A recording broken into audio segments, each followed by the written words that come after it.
దేవునికి మహిమ కలుగును గాక. అందరూ బాగున్నారా? ఈరోజు దేవుడు మనకి ఇచ్చిన వాగ్దానము రండి కలిసి ధ్యానించుకుందాం. యెషయా గ్రంథము 57వ అధ్యాయము 18వ వచనము. నేను వారి ప్రవర్తనను చూచితిని, వారిని స్వస్థపరచుదును, వారిని నడిపింతును, వారిలో దుఃఖించు వారిని ఓదార్చుదును. ప్రియమైన దేవుని బిడ్డలారా, శ్రేష్టమైన వాగ్దానము గమనించారా? దేవుని వాక్యం సెలవిస్తుంది, నేను వారి ప్రవర్తనను చూచితిని. దేవుడు మన ప్రవర్తనను పరిశీలన చేసే దేవుడు.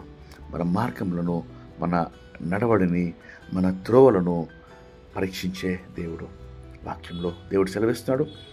సామెతల గ్రంథము 3వ అధ్యాయము 6వ వచనము.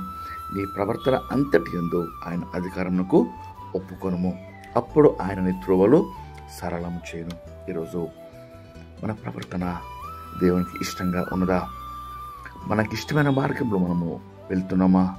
మన సొంత మార్గాల్లో మనము పరిగెడుతున్నామా? లేక దేవుని మార్గము, దేవుని చిత్తము, దేవుని సంకల్పము, ఆయన ఏర్పాటు కొరకు మనము కనిపెడుతూ దేవుని సన్నిధిలో ఆపేక్షిస్తూ వేచి ఉన్నామా? దేవుడు ఈరోజు కోరుతున్నాడు, నేను వారి ప్రవర్తనను చూచితిని.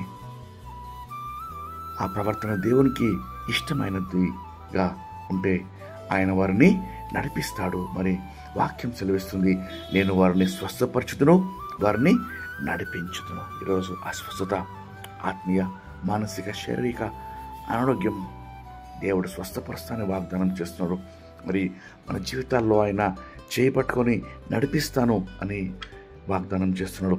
వారిలో దుఃఖించు వారిని ఓదార్చుదును. ఈరోజు దుఃఖంలో, కన్నీటిలో, కృంగుదల్లో ఉన్న వారందరినీ ఆయన ఓదారుస్తాను అని సెలవిస్తుండగా, ప్రియ దేవుని బిడ్డలారా, ఈరోజు మన ప్రవర్తన దేవునికి అప్పగిద్దాం.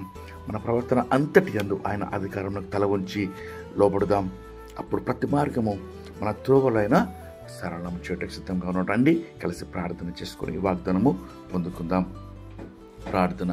మహాపరిశుద్ధమైన మా ప్రియమైన పరలోకపు తండ్రి, మీరు ఇచ్చిన శ్రేష్టమైన వాగ్దానంకై మీకు స్తోత్రం చెల్లిస్తున్నామయ్యా. ప్రభువా, మా ప్రవర్తన మీరు పరిశీలన చేసినప్పుడు నీకు యోగ్యమైనదిగా, నీకు ఇష్టమైనదిగా ఉంట కృప దయచేయమని వేడుకొంచున్నాం.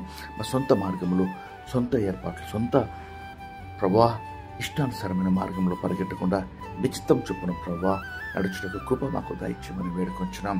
ఈ దినమందు అనారోగ్యంతో బాధపడుతున్న వారందరినీ స్వస్థపరచమని, ఆపరేషన్ల కొరకు అయ్యా థియేటర్లో ఉన్న వారిని విజయవంతంగా ఆపరేషన్లు జరిగించి స్వస్థత, నెమ్మది దయచేయమని వేడుకొంచు. దుఃఖించి వారందరినీ ఓదార్చమని మీకే సమస్త మహిమ ఆరోపిస్తూ నజరేయుడైన యేసుక్రీస్తు నామములో వేడుకొనుచు ప్రార్థిస్తున్నాం తండ్రి.